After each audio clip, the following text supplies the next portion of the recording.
ឱកាសការងារជាង7,000កន្លែងនៅខេត្តមណ្ឌលគិរី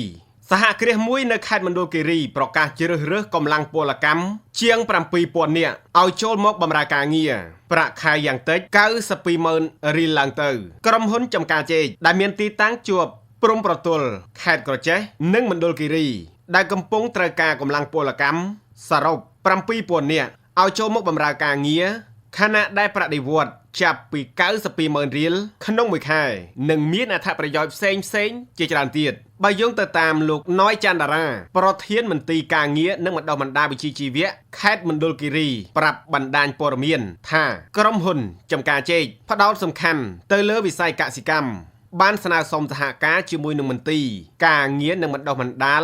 ខេត្តតម្រូវការជ្រើសរើសកម្លាំងពលកម្មទាំងពីរភេទចំនួន7,000នាក់ដើម្បីចូលមកបម្រើការងារពេញសិទ្ធិក្នុងក្រុមហ៊ុនដែលទទួលបានប្រាក់ខែយ៉ាងតិច92,000រៀលឡើងទៅលោកប្រធានមន្ត្រីបានបញ្ជាក់ថាប្រជាពលរដ្ឋយុវជនដែលមានចំណាប់អារម្មណ៍អាចមកដាក់ពាក្យបម្រើការងារក្នុងក្រុមហ៊ុនចំការចេកដែលអាចដាក់ពាក្យបាននៅមន្ទីរបណ្ដុះបណ្ដាលនិងវិជ្ជាជីវៈខេត្តមណ្ឌលគិរីក្នុងនោះអ្វីដែលមានភាពងាយស្រួលតម្រូវឲ្យមានអាយុចាប់ពី18ឆ្នាំឡើងទៅមានអត្តសញ្ញាណប័ណ្ណសញ្ជាតិខ្មែរផ្ដល់ជូនអាហារ3ពេលក្នុងមួយថ្ងៃជាពិសេសក្រុមហ៊ុនបានចុះឈ្មោះចូលជាសមាជិកកបសស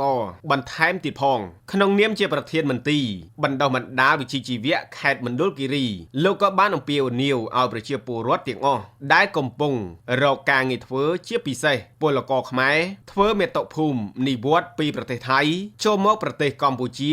អាចមានចំណាប់អារម្មណ៍ដាក់ពាក្យបាននៅរដ្ឋបាលមន្ទីរការងារនិងបណ្ដុះបណ្ដាលវិជ្ជាជីវៈខេត្តមណ្ឌលគិរីរាល់ម៉ោងធ្វើការឬទំនាក់ទំនងតាមរយៈលេខទូរស័ព្ទ097 679 ការ៉េ7ជាមួយនេះបើតាមលោកណយច័ន្ទតារាសហគ្រាសគ្រឹះស្ថានក្នុងខេត្តមណ្ឌលគិរីគិតត្រឹមថ្ងៃទី13ខែមិថុនាឆ្នាំ